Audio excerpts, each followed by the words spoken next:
நாமத்தினாலே தேவனுடைய வார்த்தைக்காகவும் வார்த்தை கொண்டு வருகிற தேவதாசனுக்காகவும் நாங்கள் ஜெபம் பண்ணுவோம்.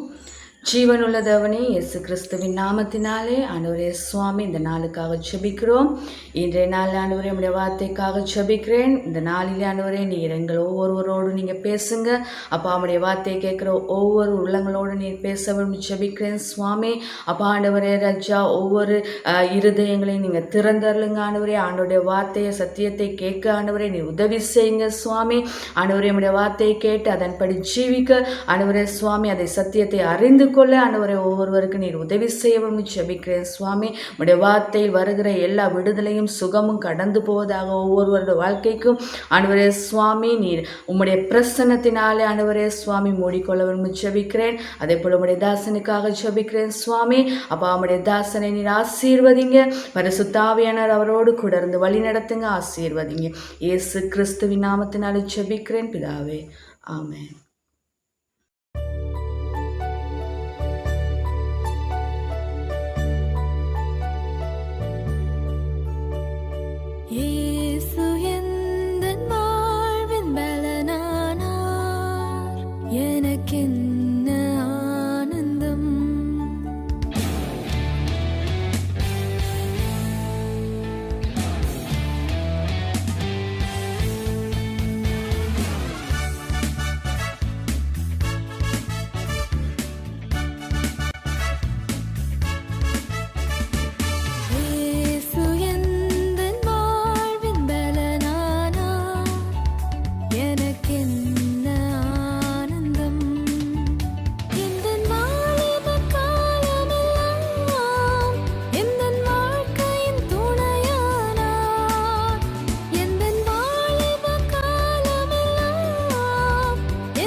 வேதாகமம் அப்போஸ்தலர் 2ஆம் அதிகாரம் 22 தொடக்கம் 28 வரை. இஸ்ரவேலரே, நான் சொல்லும் வார்த்தைகளை கேளுங்கள். நீங்கள் அறிந்திருக்கிறபடி நாசரேயனாகிய இயேசுவை கொண்டு தேவன் உங்களுக்குள்ளே பலத்த செய்கைகளையும் அற்புதங்களையும் அடையாளங்களையும் நடப்பித்து அவைகளினாலே அவரை உங்களுக்கு வெளிப்படுத்தினார்.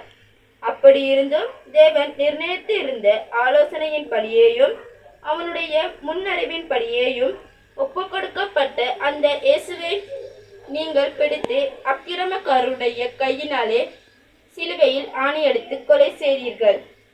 தேவன் அவருடைய மரண உபாதிகளின் கட்டை அவிழ்த்து அவரை எழுப்பினார். அவர் மரணத்தினால் கட்டப்பட்டிருக்க கூடாதிருந்தது.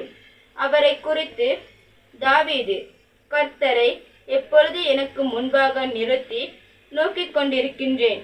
நான் அசைக்கப்படாதபடி அவர் என் வலது பரியாசத்திலே இருக்கிறார். அதனாலே என் இருதயம் மகிழ்ந்தது, என் நாவுகள் களி கூர்ந்தது, என் மாமிசமும் நம்பிக்கையுடனே தங்கியிருக்கும். என் ஆத்துமாவை பாதாளத்தினால் விட்டார், உம்முடைய பரிசுத்த அழிவை காணவிட்டார். ஜீவ மார்க்கங்களை எனக்கு தெரியப்படுத்தினீர். உம்முடைய சந்நியாயத்தினாலே என்னை சந்தோஷத்தினால் நிரப்புவீர் என்று சொல்லியிருக்கிறேன்.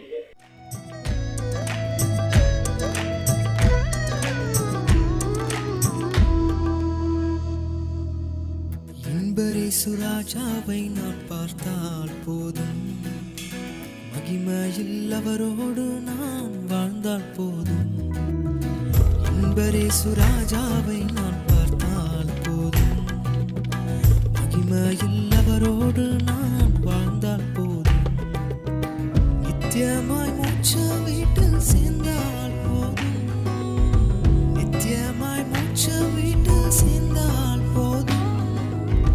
அல்லேலூயா கூட்டத்தில் நான் மகிழ்ந்தால் போதும், அல்லேலூயா கூட்டத்தில் நான் மகிழ்ந்தால் போதும்.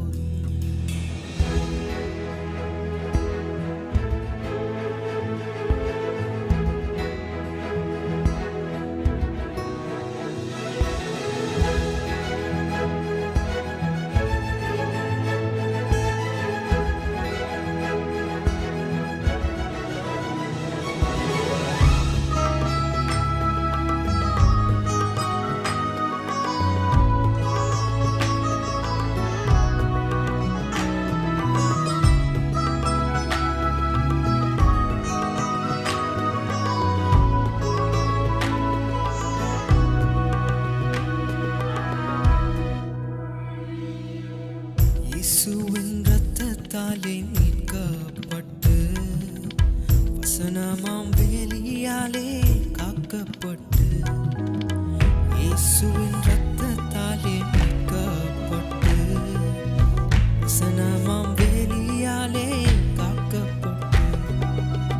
கரைத்திரையற்ற பரிசுத்தரோடே, கரைத்திரையற்ற பரிசுத்தரோடே ஏழையான் பொன்வீதியில் உலாவிடுவேன், ஏழையான் பொன்வீதியில் உலாவிடுவேன். சுராஜாவை நான் பார்த்தால் போதும், மகிமையில் அவரோடு நான் வாழ்ந்தால் போதும். சுராஜாவை நான் பார்த்தால் போதும், மகிமையில் அவரோடு நான் வாழ்ந்தால் போதும். வேதாகம் லூக்கா 8ஆம் அதிகாரம் 48 தொடக்கம் 56 வரை. அவர் அவளை பார்த்து, மகளே, திடன்கொள், உன் விசுவாசம் உன்னை ரட்சித்தது, சமாதானத்தோட போ என்றார். அவர் இப்படி பேசிக்கொண்டு இருக்கையில் ஜெப ஆலய தலைவனுடைய வீட்டிலிருந்து ஒருவன் வந்து அவனை நோக்கி, உம்முடைய குமாரத்தி மறுத்து போனால் போதகரை வருத்தப்படுத்த வேண்டாம் என்றான். இயேசு அதை கேட்டு, பயப்படாதே, விசுவாசம் உள்ளவனாயிரு, அப்பொழுது அவள் ரட்சிக்கப்படுவாள் என்றார். அவர் வீட்டில் வந்தபோது பேதுருவையும் யாக்கோபையும் யோவானையும் பெண்ணின் தகப்பனையும் தாயையும் தவிர வேறொருவரையும் உள்ளே வரவிடாமல் எல்லாரும் அழுது அவளை குறித்து துக்கம் கொண்டாடியதைக் கண்டு, அழாதேயுங்கள், அவள் மரித்து போகவில்லை, நித்திரையாயிருக்கிறாள் என்றார். அவள் மரித்து போனாள் என்று அவர்கள் அறிந்ததினால் அவளை பார்த்து நகைத்தார்கள். எல்லாரையும் அவர் வெளியே போக பண்ணி அவளுடைய கையை பிடித்து, பிள்ளையே, எழுந்திரு என்றார். அப்பொழுது அவள் உயிர் திரும்ப வந்து உடனே அவள் எழுந்திருந்தாள். அவளுக்கு ஆகாரம் கொடுக்க கட்டளையிட்டார். அவள் தாய் தகப்பன்மார் ஆச்சரியப்பட்டார்கள். அப்பொழுது நடந்ததை ஒருவருக்கும் சொல்லாமல் இருக்கும்படி அவர்களுக்கு கட்டளையிட்டார். இயேசு கிறிஸ்துவின் உன்னத நாமத்தினாலே உங்கள் அனைவருக்கும் என்னுடைய வாழ்த்துதல்களை தெரிவித்துக் கொள்கின்றேன். இந்த வாரம் நாங்கள் வாசிக்கப் போகின்ற வேத பகுதியானது லூக்கா எழுதின சுவிசேஷம் 8ஆவது அதிகாரம் 48வது வசனம் தொடக்கம் 56வது வசனம் வரையில். நாங்கள் இந்த கதையின் ஊடாக, இந்த வார்த்தையின் ஊடாக எங்களுடைய வாழ்க்கைக்கு முக்கியமான சில காரியங்களை நாங்கள் கற்றுக்கொள்ளப் போகின்றோம். நாங்கள் 48வது வார்த்தை அங்கே ஆரம்பிக்கின்ற பொழுதே காண்கின்றோம், இயேசு கிறிஸ்து ஒரு பெண்ணோடு கூட பேசிக்கொண்டிருக்கின்றார். ஆனால் இந்த சம்பவத்தை நாங்கள் புரிந்து கொள்ள வேண்டுமாயின் நாங்கள் சில வசனங்கள் முன்னாக நாங்கள் அதை வாசித்து அறிந்திருக்க வேண்டும். அங்கே நாங்கள் காண்கின்றோம், ஒரு பெண் இருக்கின்றாள், அவளுக்கு ஒரு நோய் இருக்கின்றது. அவள் இயேசு கிறிஸ்துவை தொடுவதை நாங்கள் காண்கின்றோம். அவள் தொடுகின்ற பொழுது இயேசு கிறிஸ்து வேறொருவருக்கு உதவி செய்யும்படியாக மக்களுக்கு மத்தியிலே அவர் கடந்து போய் கொண்டு இருக்கின்றார். ஆனால் அந்த பெண் இயேசு கிறிஸ்துவனுடைய வஸ்திரத்தை தொட்ட மாத்திரத்தில் இயேசு கிறிஸ்து அந்த இடத்திலே நின்று விடுகின்றார். இயேசு கிறிஸ்து ஏன் அந்த இடத்தில் நின்றார் என்று நாங்கள் பார்த்தால், இயேசு கிறிஸ்துவின் சரீரத்திலிருந்து அவருடைய வல்லமை புறப்பட்டது என்றும், அதே போல அந்த இடத்திலே இருந்த அந்த பெண்ணுக்கு அவர் உதவி செய்ய வேண்டும் என்ற நோக்கத்திலேயும் அவர் அந்த இடத்திலே நின்றார். அது மாத்திரமில்லை, அந்த இடத்துல இருந்தவர்களுக்கு அங்கே விசுவாசத்தை குறித்து ஒரு காரியத்தை கற்றுக் கொடுக்க வேண்டும் என்பதும் அவருடைய விருப்பமாயிருந்தது. ஆகவே நாங்கள் பார்க்கின்றோம் 48வது வசனத்திலே அங்கே அந்த சந்திப்பின் கடைசி கட்டமாக இருக்கிறது. நாங்கள் 48வது வசனத்தில் நாங்கள் காண்கின்றோம், அவர் அவளை பார்த்து, மகளே திறன்கொள், உன் விசுவாசம் உன்னை ரட்சித்தது, சமாதானத்தோட போ என்று கூறுவதை நாங்கள் இங்கே காண்கின்றோம். ஆகவே இந்த இடத்திலே நான் சீக்கிரமாக கடந்து போக விரும்பவில்லை. ஏனென்றால் இந்த இடத்துல ஒரு சுவாரஸ்யமான ஒரு சம்பவம் நடக்கின்றதை நாங்கள் காண்கின்றோம். இயேசு கிறிஸ்து இந்த பெண்ணை சாரீரிக ரீதியமாக மாத்திரம் அங்கே சுகம் கொடுக்காமல், மானசிக ரீதியாகவும் சமூக ரீதியாகவும் இயேசு கிறிஸ்து அவளுக்கு சுகத்தை கொடுக்கின்றதை நாங்கள் காண்கின்றோம். ஆகவே நாங்கள் இந்த இடத்துல காண்கின்றோம், அவள் சரீர ரீதியாக அந்த அவளுடைய நோயின் காரணமாக உலகத்திலே அவள் ஒரு ஒதுக்கப்பட்டவளாக காணப்பட்டார். ஆனாலும் அவளுடைய சரீரம் அங்கே இயேசு கிறிஸ்து அவரை சுகப்படுத்தி அவளுக்கு ஒரு ஆழ்ந்த ஒரு சமாதானத்தை கொடுக்கின்றதையும் நாங்கள் காண்கின்றோம். கிறிஸ்து எங்களை குறித்தும் அப்படியாகவே கிரியை செய்கின்றார். அவர் எங்களை குறித்து அதிக கரிசனை உள்ளவராக இருக்கின்றார். எங்களுடைய ஆவிக்குரிய மாத்திரம் அல்ல, எங்களுடைய முழு வாழ்க்கையை குறித்தும் அவர் அங்கே கரிசனை உள்ள தேவனாக இருக்கின்றார். இயேசு கிறிஸ்துவுக்கு தேவையாக இருக்கின்றது எங்களுடைய வாழ்க்கையில் எல்லா அங்கங்களும் அங்கே சுகமாக இருப்பதற்காக, மானசிக ரீதியாக சமூக ரீதியாக நாங்கள் எங்களுடைய சரீரத்திலே எல்லா பகுதிகளிலுமே நாங்கள் அங்கே சுகமாக இருப்பது அவர் விரும்புகின்றார். நாங்கள் இந்த இடத்துல காண்கின்றோம், இயேசு கிறிஸ்து அவளை மகளே என்று கூப்பிடுகின்றார். அந்த வார்த்தையானது அவளுக்கு மிகவுமே ஒரு ஆறுதலான வார்த்தையாக இருந்திருக்கும். அந்த வார்த்தை பேசியவுடன் அவளுக்கு ஒரு மானசிக சுகத்தை அவள் உணர்ந்திருக்கக்கூடும். அவளுடைய சில மனதில் இருந்த காயங்களுக்கு அது ஒரு நல்ல ஒரு மருந்தாக கூட இருந்திருக்கும். நாங்களும் கூட எங்களுடைய இருதயங்களே பல காயங்களை அங்கே சுமந்து கொண்டவர்களாக இருக்கலாம். ஆனால் எங்களை பாராட்டுகின்ற, எங்களுக்கு ஒரு பெருமதியை கொடுக்கின்ற, எங்களுக்கு அன்பு கொடுக்கின்ற, எங்களை மகனே மகளே என்று அழைக்கின்ற ஒரு அன்புக்குரிய ஒருவர் எங்களுக்கு இருக்க வேண்டும். இந்த வார்த்தைகளானது மிகவுமே வல்லமை மிக்க வார்த்தைகளாக இருக்கின்றது. நாங்கள் இயேசு கிறிஸ்துவை அங்கே விசுவாசிக்கின்ற மாத்திரத்தில் அவர் எங்களுக்கு ஒரு அன்பான தகப்பனாக இருப்பது மாத்திரமல்ல, நாம் அவர்களுடைய பிள்ளைகளாகவும் மாறுகின்றோம். அவருக்கு இருக்கின்ற விசுவாசத்தினாலே நாங்கள் அவருக்கு மகனாக மகளாக அவர் எங்களை ஏற்றுக்கொள்கின்றதை நாங்கள் கவனிக்கின்றோம். இந்த கதையிலே நாங்கள் அதன் பின்பதாக காண்கின்றோம், உன்னுடைய விசுவாசம் உன்னை சுகமாக்கியது என்று அங்கே கூறுவதை நாங்கள் கவனிக்கின்றோம். ஆம், இயேசு கிறிஸ்துவை குறித்த விசுவாசம் எங்களுக்கு இருக்கின்றது. அது வல்லமை மிக்க ஒரு காரியமாக இருக்கின்றது. எங்களுடைய விசுவாசத்தின் ஊடாக தேவனுடைய வல்லமையை எங்களுக்கு அதை உணர முடிகிறதாக இருக்கின்றது. ஆகவே இயேசு கிறிஸ்து சொல்லுகின்றார் அவளை பார்த்து, இப்பொழுது நீ சமாதானத்தோடு கூட போ என்று. இயேசு கிறிஸ்து உங்களுக்கு ஒரு காரியத்தை கூற விரும்புகின்றார். அதாவது நாங்கள் தனிப்பட்ட ரீதியாக மாத்திரமல்ல, நாங்கள் சமூகமாகவும் நாங்கள் சமாதானத்தை கொண்டவர்களாக இருக்க வேண்டும். அவள் அங்கே சமாதானத்தை பெற்ற ஒரு சமூகத்துக்கு மத்தியிலே சமாதானத்தை கொண்டு போகின்ற ஒரு மகளாக காணப்படுகிறார். ஏனென்றால் அவள் சமூகத்திலே அங்கே ஒதுக்கி வைக்கப்பட்டிருந்தால், இப்பொழுது இனி அவள் அங்கே தனிமையிலே இருக்க தேவையில்லை. அவர் சொல்லுகின்றால், நீ சமாதானத்தோட போ என்பது அவருக்கு மக்களுக்கு மத்தியிலே அவளுக்கு ஒரு தனிப்பட்ட தன்மை இயேசு கிறிஸ்து காண்பிக்கின்றார். அவர் மற்றவர்களோடு கூட ஒற்றுமையாக இருக்க வேண்டும். மற்றவர்களோடு கூட இயேசு கிறிஸ்துவை சந்தித்தது போல சமாதானத்தை கொடுத்தது மற்றவர்களுக்கும் அங்கே சமாதானத்தை காண்பிக்க. ஆகவே நாங்கள் மற்றவர்களுக்கு மத்தியிலே இயேசு கிறிஸ்துவனுடைய சகோதர சகோதரிகளுக்கு இடையிலும் ஒரு சமாதானமாக நாங்கள் வாழ வேண்டும் என்பதை இந்த இடத்துல நாங்கள் இயேசு கிறிஸ்து எங்களுக்கு காட்டி கொடுக்கிறதை காண்கின்றோம். இந்த இடத்துல மேலும் ஒரு சம்பவம், அழகான சம்பவம் நடைபெறுவதை நாங்கள் காண்கின்றோம். அங்கே ஜெப ஆலய தலைவர்களில் ஒரு மனிதன் வந்து இயேசு கிறிஸ்துவனிடத்தில் கூறுகின்றார், ஆண்டவரே, நீர் என்னிடத்தில் வந்து என்னுடைய மகளை சுகமாக்கும்படியாக இயேசு கிறிஸ்துவிடத்தில் கேட்டுக்கொள்கின்றான். அவள் அந்த மனிதனுடைய வீட்டுக்கு போகிற வழியிலே தான் இந்த பெண்ணை கண்டு அவளோடு கூட இந்த காரியங்கள் எல்லாம் நடைபெறுகின்றது. அங்கே அந்த இடத்திலிருந்து புறப்படுகின்ற பொழுது யாயிரசின் வீட்டிலிருந்து ஒரு மனிதன் வந்து சொல்லுகின்றார், ஆண்டவரே, நீங்கள் அங்கே வர தேவையில்லை, எங்களுடைய மகள் மறுத்து விட்டாள் என்கின்ற செய்தியை இயேசு கிறிஸ்துவுக்கு சொல்லுகின்றார்கள். யாயிரசுடைய மனநிலைமையை யோசித்து பாருங்கள். அவர் இயேசு கிறிஸ்து வருகின்றார், தன்னுடைய மகளை சுகப்படுத்தும்படியாக கேட்டுக்கொள்கின்றார். இயேசு கிறிஸ்துவும் அதை கேட்டு அங்கே மகளுக்கு உதவி செய்யும்படியாக அவர் அங்கே போகின்ற வழியிலே இப்படியான ஒரு சம்பவம் நடந்து அவளுக்கு சுகம் கொடுக்க முடியாமல் அவள் இறந்து போகின்றார்.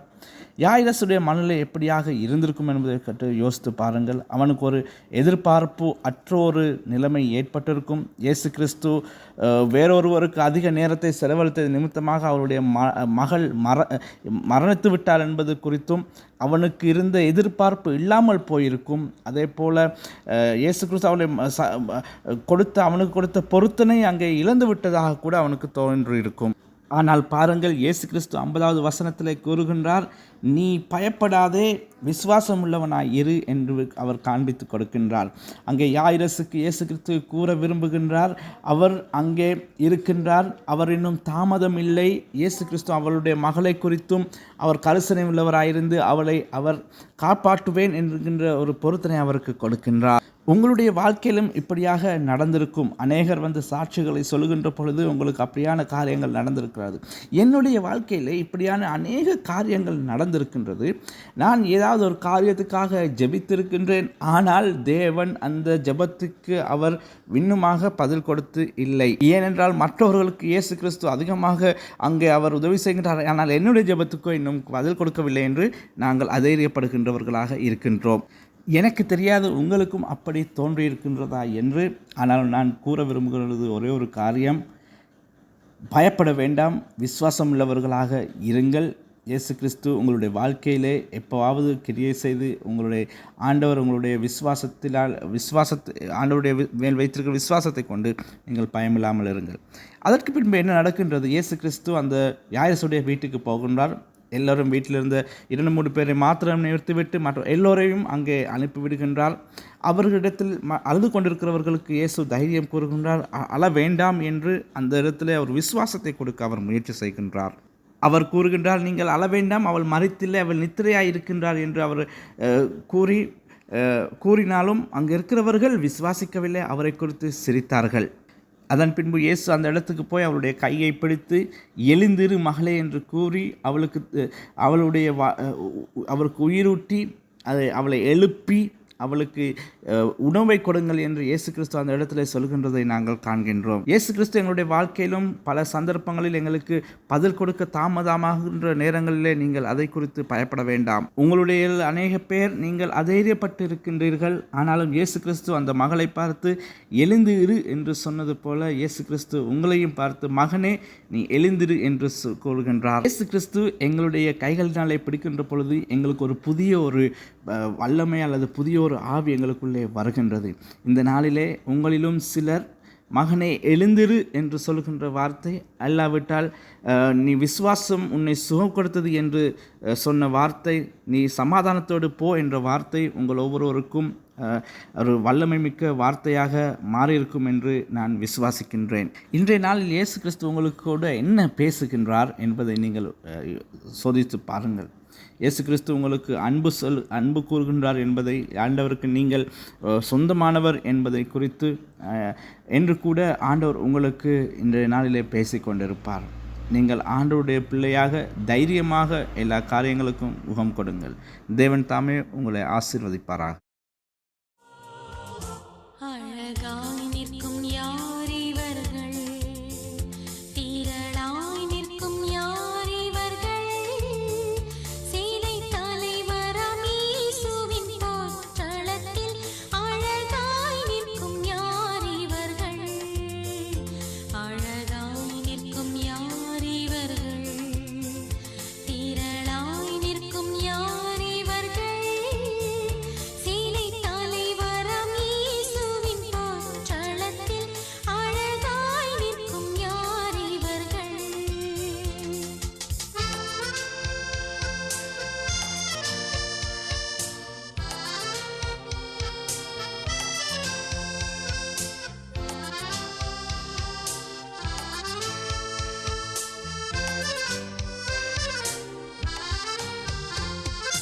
ஒரு தாளந்தோ, 2 தாளந்தோ, 5 தாளந்தோ உபயோகித்தோர், சிறிதானதோ பெரிதானதோ பெற்ற பணி செய்து முடித்தோர், அழகாய் நிற்கும் யார் இவர்கள், திரளாய் நிற்கும் யார் இவர்கள், சேனை தலைவராம் இயேசுவின் போர்க்களத்தில் அழகாய் நிற்கும் யார் இவர்கள்.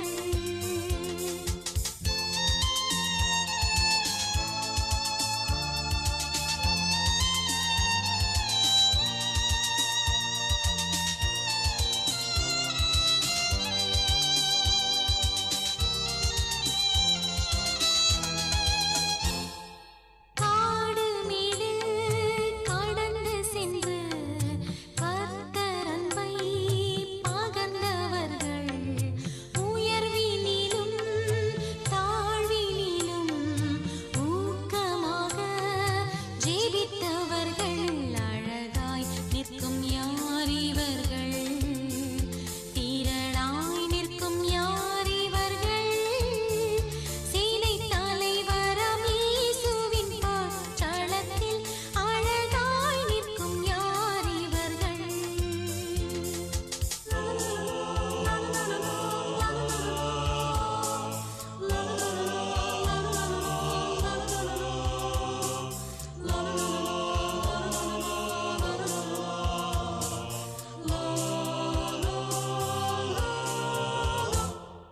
தனிமையிலும் வறுமையிலும் லாசரு போன்று நின்றவர்கள், யாசித்தாலும் போஷித்தாலும் விசுவாசத்தை காத்தவர்கள், அழகாய் நிற்கும் யார் இவர்கள், திரளாய் நிற்கும் யார் இவர்கள், சேனை தலைவராம் இயேசுவின் போர்க்களத்தில் அழகாய் நிற்கும் யார் இவர்கள்.